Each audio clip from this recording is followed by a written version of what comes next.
Okay, have you heard this? Hunter Biden is back, and he is defending Graham Platner, the Maine Democratic Senate candidate who is facing, oh boy, a litany of controversies, including that sexting scandal. And Biden is now talking to California Governor Gavin Newsom on his podcast. Listen to this. I always say to people, like, show me your phone. Give me access to your iCloud.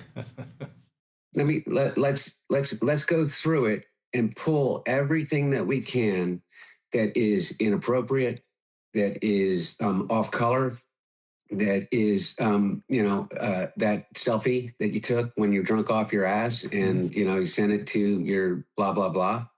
Like, show me your phone. And if that's the standard by which we are going to judge people, particularly people in elected office, then I don't think we're going to have many people in elected office.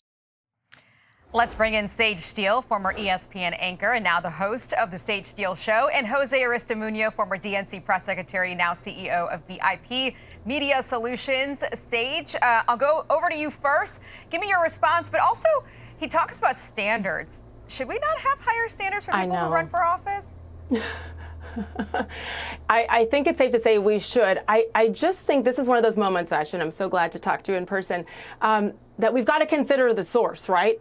Hunter Biden, let's be clear about exactly who he is. A convicted felon on more than one charge, a longtime heavy drug user, pictured countless times with sex workers, whose dad happens to be the ex-president. Oh, the ex-president who gave him a full and unconditional pardon for all of the things we probably don't even know about. So we got to consider the source. And to your point, I don't understand how all of a sudden this man is the moral compass for the Democratic Party. Is this who you want advising on who is and is not worthy of running for office? Like, it's absolutely incredible to me, but go ahead. Just remember, consider the source. Jose, let me follow up on that. Is Hunter Biden the new thought leader for the Democrats? I mean, I wouldn't go, that far yet. Look, let me say something. I'm not the biggest fan of Graham Platner, by the way, and I think he's shown enough poor judgment that he should not be anywhere. Yeah, I think so. I think he should be nowhere near Congress. But at the same time, I do think Hunter Biden's got a point that if you do a show me your phone test, as he calls it, I think a lot of politicians, Republicans and Democrats, will fail it. I think we ought to be very careful. Both parties. Maybe they shouldn't run. Well, look at the president of the United States. He's a convicted felon himself, right? He's done all sort of things, right? I mean, let's not remember the audio tapes. I could go on, but he's still the president, and he should be respected. But Jose, it's always Democrats that bring this up. It's always Democrats that bring this part up, the personal issues. And now Democrats want to run away from it when we're talking about somebody in their own party. Well, I disagree. Again, I think I'm a Democrat. I think Graham Platner should drop out. So I think one of the biggest political tests over a party is you should call out the other side, and you should call out your own party. I think we should do that. But I'll tell you this, though. When the economy is doing so bad, when we have an endless war in Iran, a $5 gallon gas gallon, and all sort of inflation of 4%, I think a majority of Americans are tired of this sort of personal sort of nonsense.